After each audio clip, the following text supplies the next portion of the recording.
Hey guys, in this video, we're going to be talking about how you can pack your lunchbox hydration pack if you plan on attending a protest.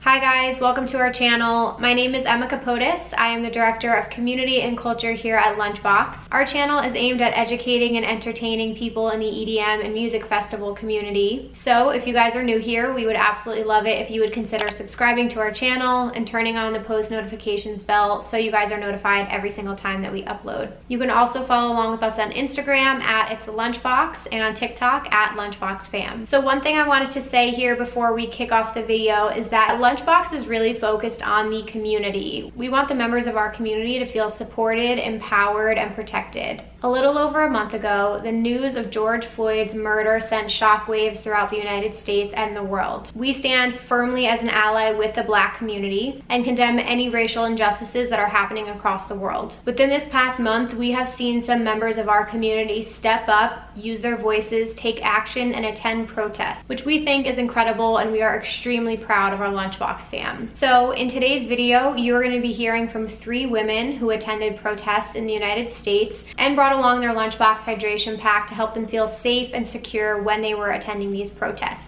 Each of them brought their pack for different reasons and packed different items that they thought were going to be helpful, again, to take care of themselves and the others around them. It's definitely important to take safety precautions before you attend a protest. Know your rights as a citizen, be prepared, and again, look out for yourself and others. If you can attend with a group, great, but if not, just let people know where you are. So with all that being said, we highly encourage you guys to get out there, attend protests. Again, use your voice and take action. We are going to leave some links down below in the description box of places that you can call or donate to in support of the Black Lives Matter movement. With all that being said, you guys are going to hear from Meredith, Ashley, and Cami today, so I'm going to roll right into their videos.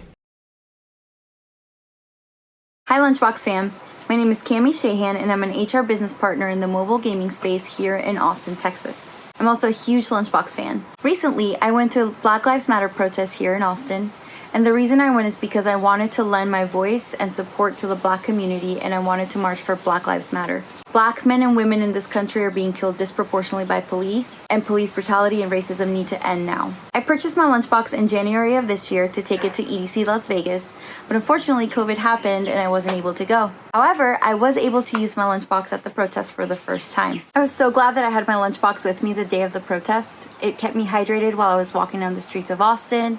It carried snacks for protesters. It carried a spray bottle and towels in case we got tear gassed. It also carried my phone charger and my wallet and ID just in case. You know, as a rave mom, you should always be prepared. So I'm definitely very grateful that I had my lunchbox that day, and I'm super grateful for the awesome community that Lunchbox has created and the awesome product I get to have raves once we're ready to rave again. Thank you, everybody. What's up, Lunchbox fam? I'm here today to tell you how I pack my lunchbox for protests. Now, before we start, I should note that I'm not an expert, and you should definitely consult with local community organizations and NGOs and activists, not only on how to be safe at these protests, but also to contextualize what it is you're getting involved in.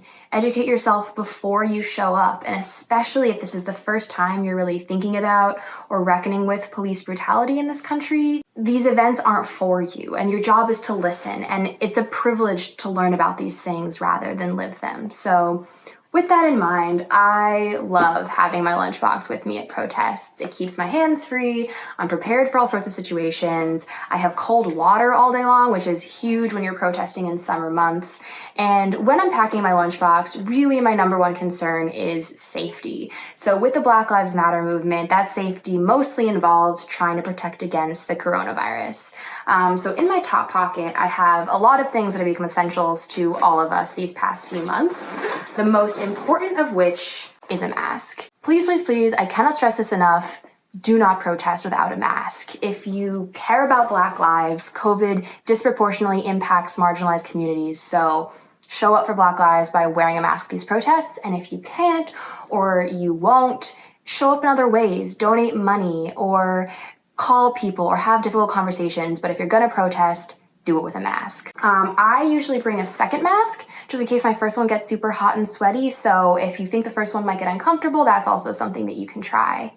I also clip hand sanitizer to my shoulder strap, so it's constantly accessible because I sanitize a lot while I'm at these events. I also bring wet wipes and gloves. I know a lot of people that wear goggles or those face shields both for COVID and potentially for if tear gas is used.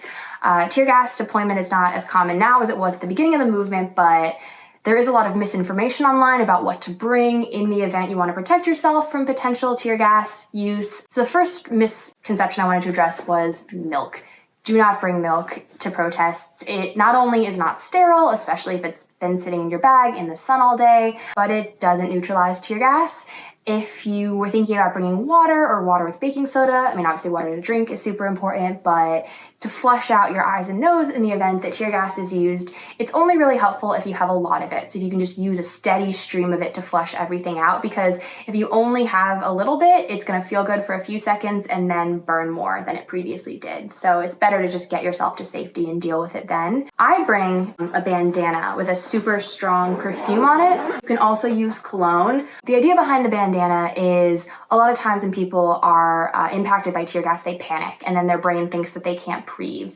So by having a really strong smell you can put over your nose and mouth, you remind yourself that you can breathe because you're breathing in this scent, and it helps you calm down and hopefully just like makes it a little easier to get yourself out of there and get to somewhere that you can really deal with the situation. I rep night base with my bandana. I also bring a lot of stuff just that I might need throughout the day. These protest days are long, you know, you're walking around, you're on your feet, you're in the sun. I always have a granola bar on me or some form of snack that I can eat because a lot of times you get hungry partway through. Blister band-aids just in case. Hair ties, I always have my hair tied up when I go to events just to have it out of the way. It can't get caught on anything. It's nice to have extras in case they break or in case someone around you needs one. And then hearing protection. This one's actually super important. A lot of crowd control measures involve very loud noises that can permanently damage your hearing. So if you see, you know, them rolling out a sound cannon or something, having these you can put in, give you at least a little bit of protection is just super important. And even if sound cannons aren't being used, you know, a lot of recent protests I've been to, especially, you know, Pride, Black Lives Matter ones, have speakers and music and they're quite loud. So just remember that noise-induced hearing loss is cumulative and it's irreversible and not something to mess around with. I also bring cash. I avoid having a credit card or my ID on me when I'm at these protests. That's in large part because California has no stop and identify laws, so police cannot force you to identify yourself. Be sure to check in with your local laws around that, but even in states with stop and identify laws, remember that if a police officer wants to demand your identity or wants to detain you, they need reasonable suspicion. So if you're having an incident with a police officer, make sure to ask if you're free to go, and a lot of the times the answer is legally yes. And if you see someone else having an altercation with the police, it's your legal right to film it. So just make sure we're out there and we're looking out for one another. Finally, in this top compartment, I have a lunchbox power bank to charge my phone. Now, there's a lot of really legitimate concerns around bringing phones to these protests, both just from a privacy standpoint, a surveillance standpoint. A lot of people have had their locations tracked at these protests or they've been doxxed. So if you have a second phone or a burner phone, bring that over your main phone. You know, if you need to bring your main phone to keep in contact with friends or in the event of an emergency, try to have it turned off or on airplane mode while you're at the protest itself. Try to turn off any biometric data, so no facial recognition, have a numerical passcode, and try to avoid traditional calling and texting. Other than that, I bring sunscreen in this side mesh pocket here because I burn very easily and it's a long day outside. And then of course I have water in my hydration bladder. It's insulated, so it's cool all day long. I also bring along a protest poster that doesn't fit in the lunchbox, but those are always good to have. You'll notice I don't have a skin or any lights on my bag. It's, you know, try to wear muted colors, dark colors at these events. Certainly nothing flashy, nothing with colors. Try to make sure you're prioritizing comfortable clothes, comfortable shoes, and don't wear contacts at these things in the event of tear gas. And write a number of an emergency contact on your arm are just some various tips and things to be able to protest safely. Hello everyone, my name is Ashley and I'm a festival content creator here on YouTube. I took part in 2 protests in Indianapolis, Indiana. I had actually been visiting 2 of my festival friends who live together in Indianapolis, and the day I got there was really the day all the protests exploded. We had plans the very next morning to go kayaking, but we ended up dropping all the plans because we found out we had an opportunity to protest, and obviously we dropped the kayaking plans to do what's right and what's important.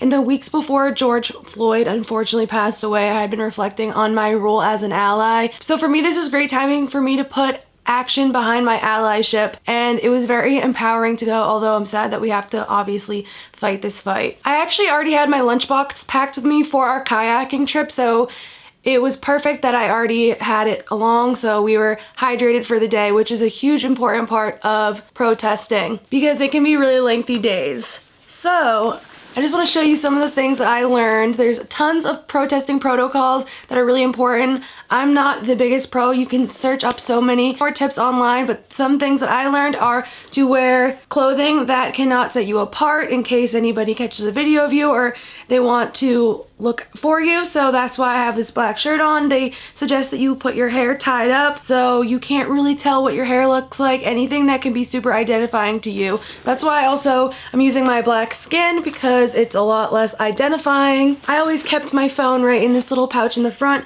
and it's really important because coronavirus is still running rampant to have hand sanitizer. And in this small pocket, I also learned to keep a permanent marker. It's a great way to write down phone numbers onto your arm in case anything ever happens to you and you need to call somebody and you don't have your cell phone. It's also important to turn off data on your phone, turn on a passcode, and turn off Face ID. So getting into what I kept inside the bag, I kept a chapstick because it is super long days sometimes and it's obviously summer, so it's super hot. I also kept a phone charger in case I need to communicate with my friends or any of my friends needed to communicate with me. I packed a few snacks because, like I said, those long days, and if anybody around you really needs a boost from walking around in the heat. Obviously, I had my face mask on. Again, I'm trying to use a mask that will not identify me in a crowd, so that's why I have my little black one, as well as sunglasses because it's so bright, and again, it can cover your face if you don't feel safe being in pictures. Finally, in this last pocket, I kept my wallet, so I have my ID and credit cards with me. Obviously, in the bottom, I filled up my pouch with a couple liters of water, which was a saving grace for me and all of my friends, and I kept my car keys on the little keychain clip on the inside. Hopefully this helps you guys be prepared for the protest and encourages you to attend one and gives you the confidence that you'll be prepared. It was such an empowering experience. For lack of a better word, excited to attend more. I really encourage everyone to stand alongside our Black peers in the world and fight for them because they need help amplifying their voices, and it's a super important cause. Thank you guys, and stay safe, everyone. Thank you to all the ladies who participated in today's video. We really hope you guys enjoyed this and learned something new. Again, if you are not subscribed, we would absolutely love it if you would hit that button down below and come join the family. We also have an incredible Facebook group community. If you guys aren't already a part of it, there will be a link down below in the description box for you to join. You can also follow along with us on Instagram at It's The Lunchbox and at LunchboxFam on TikTok. One of the most important things is remember to vote. National elections are super important and whatnot, but your local police systems are determined by local politicians. And if you want protest demands to make their way into laws and institutional systems, you need to elect leaders who are responsive to those demands. And so, you know, your mayor, the sheriff, city council, district attorney, state's attorneys, these people are responsible for the negotiations with police unions. They're responsible for whether or not police misconduct is prosecuted. So educate yourself, educate others, show up for local elections, and just make sure you keep showing up in the streets and at the polls. So I hope everyone stays safe and healthy.